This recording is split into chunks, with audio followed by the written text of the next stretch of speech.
Sadhana is not for the sake of the body. The body does not want any kind of liberation.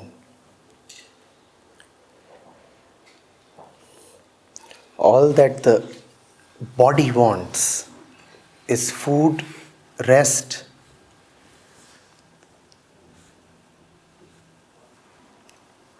sleep, sex. Therefore, whenever you would go against the conditioning and objectives of the body is bound to resist.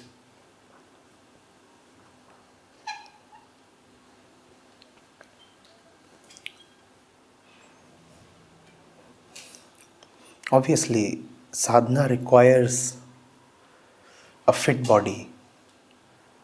But this has to be remembered that fitness is for the sake of sadhana. Otherwise, strength and longevity of body have no value per se.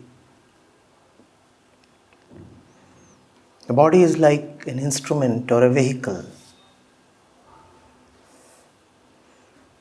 You do not want to have a car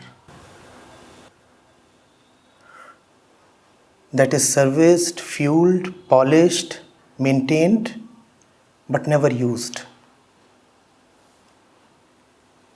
You maintain your car, you service it, you fuel it so that it can take you to your destination. The destination comes first. The car is subservient to the destination. The car is not an end in itself.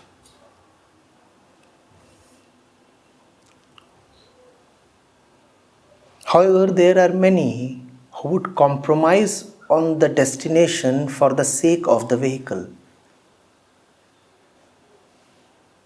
That does not sound quite intelligent.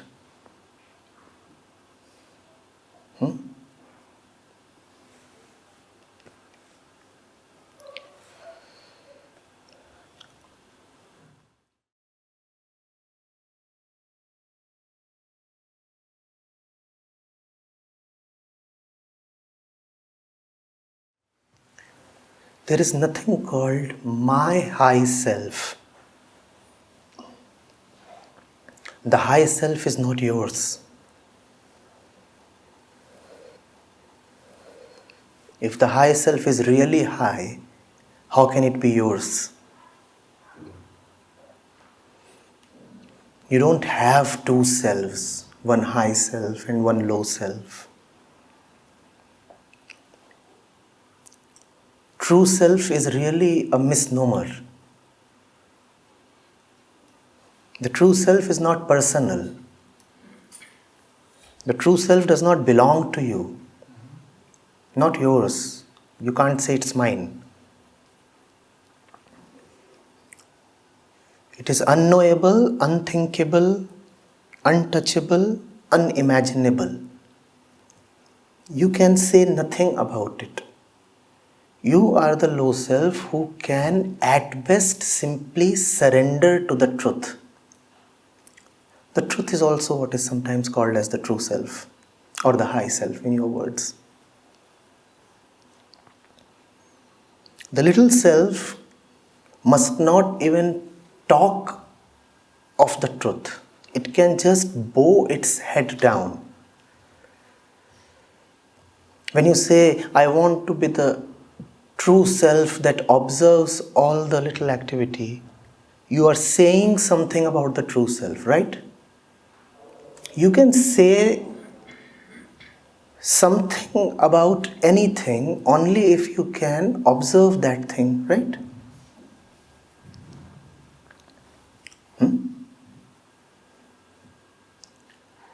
So if you say, for example, that this camera is observing me, then there has to be a third entity that is observing the camera and is therefore able to say that the camera is observing this speaker. So if you say, as is often commonly said, that the true self is the observer that observes all the little activities of the mind, then you are making a claim about the activities of the true self. In other words, you are claiming that you are observing the true self.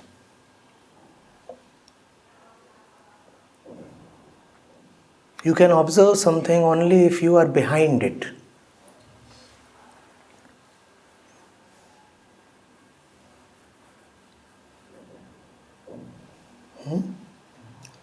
On one hand, you say that the true self is the witness of everything.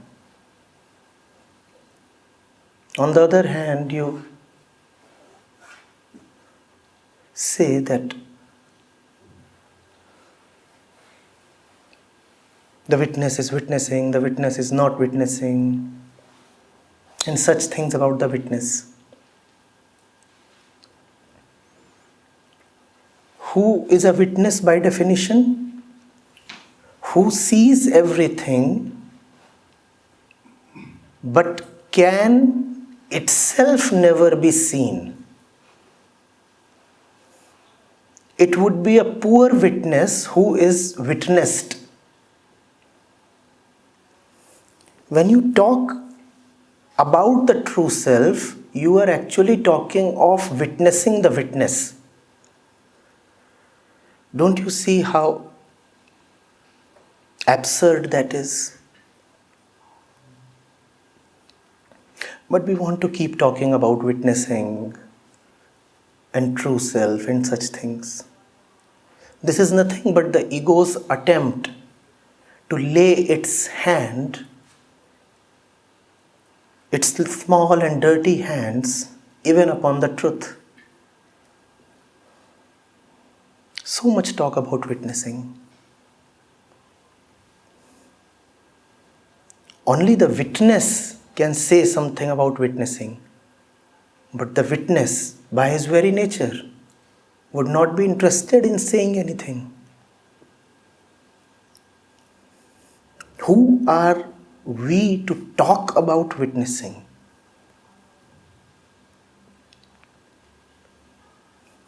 But in talking about witnessing, that same fundamental misconception is there, called my high self.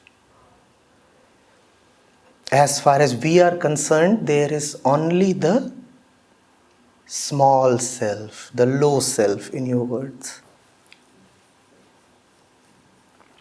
Witnessing is never something that you would ever know of. You cannot say, I was in the witnessing mode an hour back, and now I am not witnessing. If you knew that you were witnessing, then I repeat, you were witnessing the witness. It must be a very poor witness.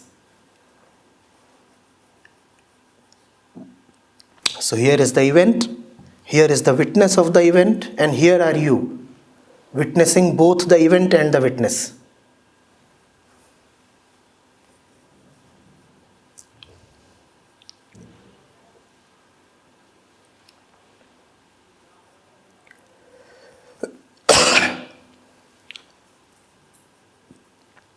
Even the best that you can be is small. Retain this humility.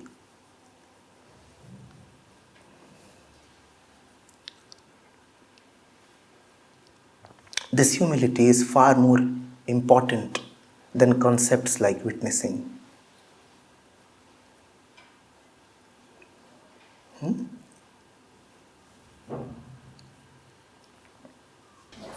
humility is also a position that will be taken by someone. Yeah. So it's also an impossible instruction that way. It is not impossible.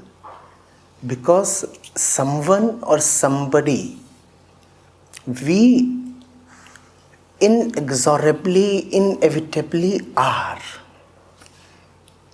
By dint of human birth, By dint of body identification, the somebodyness is anyway there. No point turning blind to it. That's the fact of our living. Now, given that we already live as somebody, why pretend that we are nobody?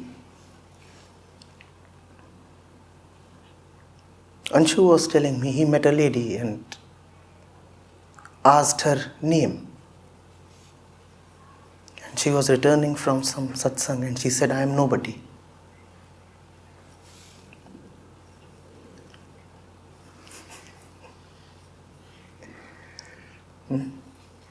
You are somebody. Given that you are somebody, the somebody would always have an option, a choice as to what to be. Make a choice in favor of humility. It is not very honest to say one is nobody. I don't see that's possible. Because a choice would be made for a reason to make a choice. Yeah. So, okay, if the reason, but you can research the reason. So humility by itself doesn't say anything. You already have made all the other choices. So when you say that there has to be a reason, there is just one reason: suffering. All your other choices, all your choices in vanity, arrogance, bigness, smartness, cleverness, have already been tried and they have brought you suffering. So there is just one choice left, and that final choice is humility. If you want to still try out the various choices that you like, you may still try them. The result would be more suffering. And that suffering would ultimately push you to humility. So humility is not a choice. Humility is a forced choice. It comes either to the very intelligent ones or to the very experienced ones. Either you are so very intelligent that you quickly realize that arrogance doesn't help, or you are so experienced in getting beaten up by life that life beats all the smartness out of you. So either intelligence or experience. But ultimately, humility has to come. The ego has to see its small place.